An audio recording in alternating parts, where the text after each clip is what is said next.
Good morning students. त्योहारों की इस रंग बिरंगी बेला में आओ एक और महान धरती पुत्र की जयंती सेलिब्रेट करें।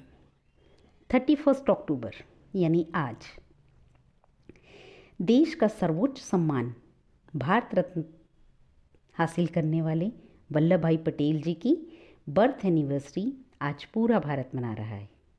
वल्लभ भाई पटेल जिन्होंने ना सिर्फ देश की आज़ादी में योगदान दिया बल्कि आज़ाद भारत को एक सुदृढ़ व स्थायी स्वरूप देने में इम्पॉर्टेंट रोल भी प्ले किया। 1947 में आज़ादी के बाद हुई राजनीतिक उथल पुथल के कारण विभाजन की जो परिस्थितियां बनी, उसमें वल्लभ भाई पटेल जी ने देश की यूनिफिकेशन का असंभव कार्य संभव कर दिखाया, जिस कारण इनकी बर्थ एनिवर्सरी को हम नेशनल यूनिटी डे यानी राष्ट्रीय एकता दिवस के रूप में मनाते हैं। और भारत सरकार द्वारा इनके सम्मान में गुजरात की नर्मदा वैली में इनकी विशालकाय प्रतिमा का निर्माण किया गया, जो विश्व में सबसे ऊंची प्रतिमा का गौरव हासिल कर चुकी है। बच्चे, इसका कारण था आज़ाद भारत को यूनाइट अर्थात संगठित करने का जो कार्य इन्होंने किया, वह पूरे विश्व में देश के प्रति निस्वार्थ प्रेम की मिसाल है। आप उनके इस अनूठे प्रयास को अब जानने में उत्सुक होंगे, है ना? जानते हो बच्चों, आज़ाद भारत कई छोटी छोटी रियासतों में यानी प्रोविंसेस में बटा हुआ था, जिस कारण भविष्य में देश का एकीकरण व स्वतंत्रता सुरक्षित नहीं थी। अतः वल्लभ भाई पटेल जी ने अपने विवेक व कौशल से लगभग ऐसी छोटी छोटी 540 या 45 के करीब प्रोविंसेस को भारतीय संघ का हिस्सा बनने के लिए राज़ी किया।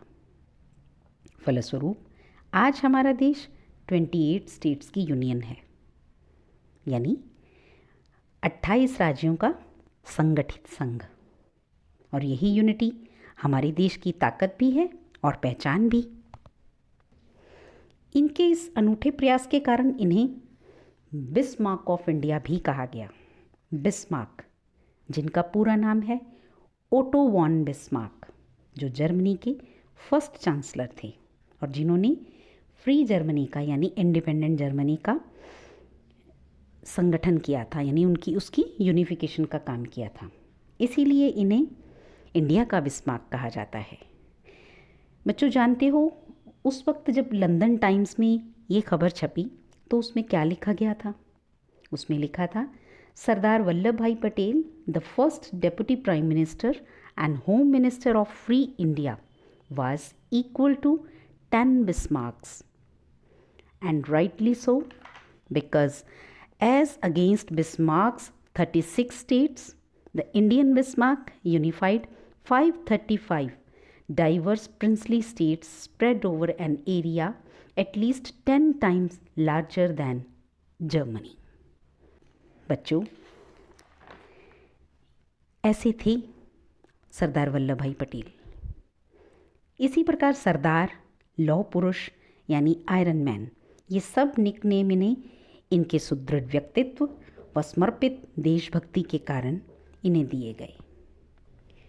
इंडिपेंडेंट इंडिया में यह पहले डेप्यूटी प्राइम मिनिस्टर अपॉइंट हुए।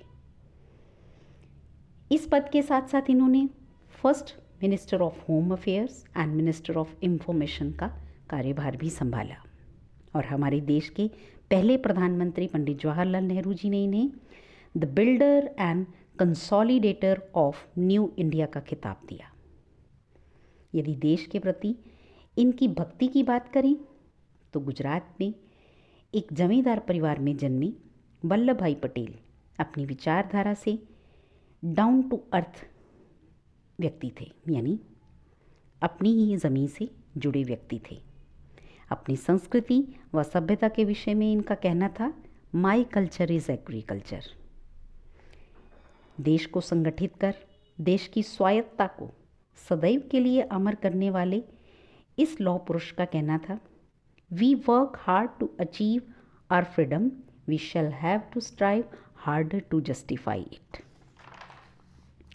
बच्चों, इन पंक्तियों में जहाँ देश को आज़ाद करवाने के भरसक प्रयत्न और इनका लंबा अनुभव हमें जान पड़ता है, वहीं हम सबके लिए एक संदेश भी मिलता है कि हम सब देश की एकता अखंडता को बरकरार रखते हुए देश की वर्तमान और भविष्य को सुरक्षित कर अपनी आने वाली पीढ़ियों को देश उसी आभा से उन्हें समर्पित करें जिस आभा से हमने इन देशभक्तों से लिया है। इतिहास गवाह है कि देश के एकीकरण का मार्ग जो बहुत ही दुष्कर था और चुनौतियों भरा था, वल्लभ भाई पटेल जी ने हमारे लिए सुगम व निष्कंटक कर दिया। अब हम सब की कठिन परीक्षा है कि हम इस आज़ादी को कैसे सुरक्षित रख पाते हैं और कैसे पीढ़ी दर पीढ़ी इसके वाहक बन हमारी आने वाली पीढ़ियों के लिए भी इसे सुरक्षित करते हैं।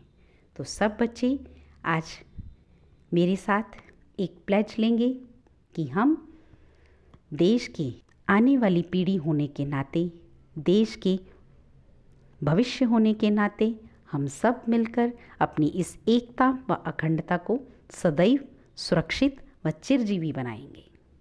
वंदे मातरम।